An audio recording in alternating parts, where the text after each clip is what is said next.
shocker, a scandal, the web of scandal. Bulong-bulungan, usap-usapan, hanggang sa pumutok sa web o internet ang mga videos, pictures, at iba't ibang impormasyon tungkol sa pinakamainit na eskandalo ng taon, ang alleged affair ni Manny Pacquiao at Krista Ranillo, bandang June nitong taon. Nang lumutang ang blind item tungkol sa dalawa na nakita umanong nagbakasyon sa Hong Kong, inamin ni Krista sa column ni Ricky Lo noong September 11 na totoong nagkita sila ni Manny sa Hong Kong. Pero ayon sa Access, chance encounter lang daw ito. Mula noon, hindi na natigil ang espekulasyon sa dalawa. October, bago tumulak pa Amerika, na corner ng media si Manny tungkol sa Hong Kong issue. November 3, nang mag-guest si Manny sa Jimmy Kimmel Live, kung saan kinanta ng boxing champ ang Sometimes When We Touch. November 17, Tuesday, nang kumalat ang YouTube video ng pambansang kamao na kuha sa Los Angeles, California. Ang title ng video, Manny Pacman Pacquiao leaves Jimmy Kimmel Live with unknown woman. Mapapansin sa video na ito na si Pacman mismo ang nagmamaneho ng isang itim na kotse, habang katabi ang isang babaeng nakatungo at tinatakpan ng kamay ang mukha. Ang 22-second video na ito na in-upload sa YouTube ng isang may username na Celebrity Nation Vids, kuha raw pagkatapos ng guesting ni Manny sa Jimmy Kimmel Live. Sa video information, idinagdag pa ng nag-upload na hindi na raw tumigil si Manny para sa mga supporters niyang naghihintay sa kanya sa labas. At di umano, Manny was with a woman that wasn't his wife, so that's probably why he didn't stop. Thursday, November 19, isang source ang nag-email sa ABS-CBN News ng 6 na pictures ni Pacman na kuha daw sa Baguio noong September 26, 2009. Habang nagtitraining doon ang People's Champ, sa mga pictures, makikitang naroon din si Krista Ranillo. 4 sa pictures ay kuha daw sa Manor Hotel at ang 2 pictures daw ay sa isang simbahan sa Baguio. Sa unang picture sa Manor Hotel, makikitang naglalakad si Manny habang si Krista naman pababa sa isang itim na sasakyang halos nasa likuran lamang ng boxing champ, habang inaalalayan ng isang lalaking nakapula. Sa 3 pang kasunod nitong larawan, malinaw nang kita si Krista na naglalakad kasunod ni Manny, na pinagkakaguluhan naman ng press at ng kanyang mga fans. Ang sumunod na 2 litrato na kuha naman daw sa simbahan, makikitang palabas ng simbahan ang grupo ni Manny na pinagkakaguluhan ng fans. At sa huling photo, magkalayong naglalakad paalis ng simbahan sina Krista at Manny. Si Krista katabi ng isang babaeng nakaputi. Si Krista nga ba ang dahilan kung bakit maugong ang balitang may problema daw ang mag-asawang Manny at Jinky? Ayon pa sa mga bulong-bulungan, nagpunta daw ang buong pamilya ni Krista sa Las Vegas on business class flight para manood ng Pacquiao-Cotto fight. At noon nga ang laban ni Manny versus Cotto na napanood sa Pilipinas noong November 15. Balitang nanood daw si Krista kasama ang kanyang ama na si Matt Ranillo III sa Thanksgiving Mass para kay Pacman, kung saan tungkol sa pag-ibig at pamilya ang sermon ng pari. Hindi na naitago sa media ang tensyon sa pagitan ni Jinky at Manny. Sa kalagitnaan ng misa, kitang-kita sa video na nag-iiyak si Jinky sa tabi ng kanyang kaibigang babae. Tila sinusuyo siya ni Pacman pero hindi nagpapahawak si Jinky.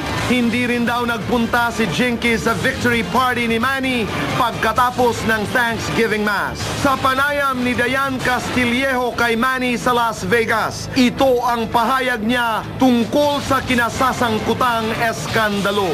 Kaya siguro hindi tayo masinso dahil pakialaman mo yung buhay ng personal ng buhay ng iba. At sana i-honor nila yung nagawa kong achievement para sa ating mga Pilipino.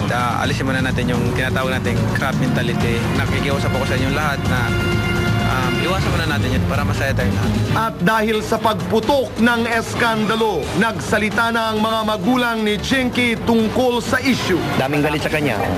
Sa pagtakbo niya. Tapos yan ang issue kay Jinky. Daming pamilya ng Jinky dito. Lahat dito, puro pamilya ng Jinky dito. Bilang ina, si Siyempre nasaktan ako. Kung ano naman mga intriga ng mga tao, sila na siguro ang magdesisyon yan. Sana naman yung alam naman nila na may asawa yung tao, may pamilya. Sana sila na ang mag-iwas. Maging si Mami Junicia nag-react na rin. Si Krista? Hindi ko siya kilala. Hindi ko nakita, to cease to believe. Hindi mo siya nakita o kung nag-away ba, wala. Ako ang mismo nandyan sa bahay nila sa LE. Sa internet, patuloy namang pinagpipiestahan ang eskandalo.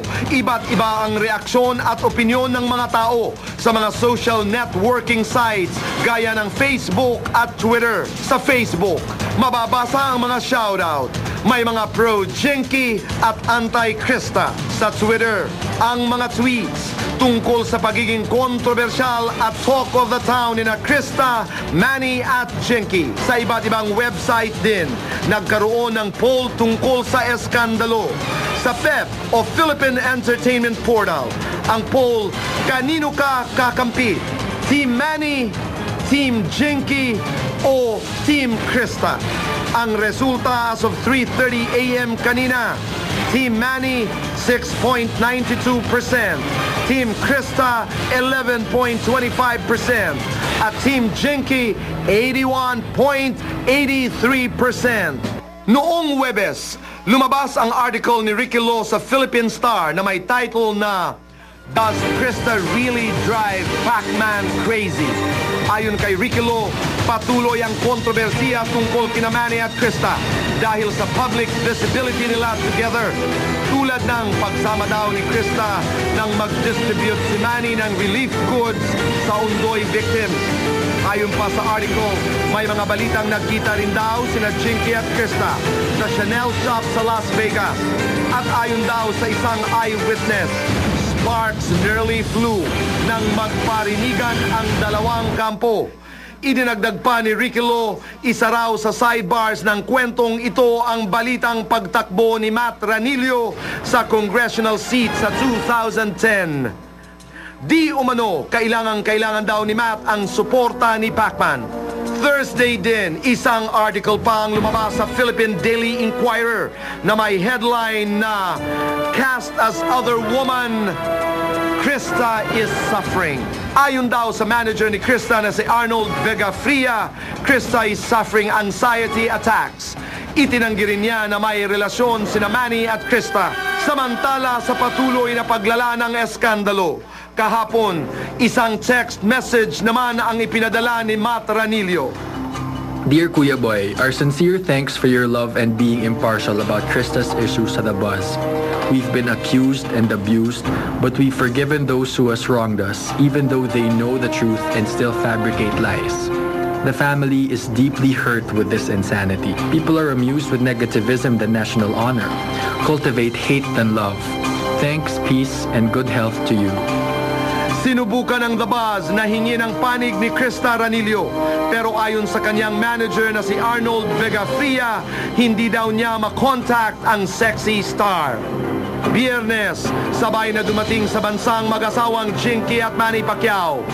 Dumiretso sila sa isang press conference kung saan sweet na sweet ang mag-asawa.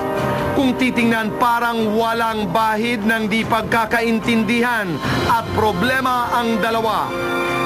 Mula sa eksenang ito sa Las Vegas at sa eksenang ito sa kanilang pagbabalik sa Pilipinas, ang tanong ng bayan, ano ang nangyari? Ano nga ba ang katotohanan sa malaking eskandalong ito? Hanggang kailan mananahimik sina Jinky Pacquiao at Krista Ranillo? Saan nga ba hahantong ang pinakamainit na eskandalo ng taon na pinag-uusapan sa buong mundo? Sa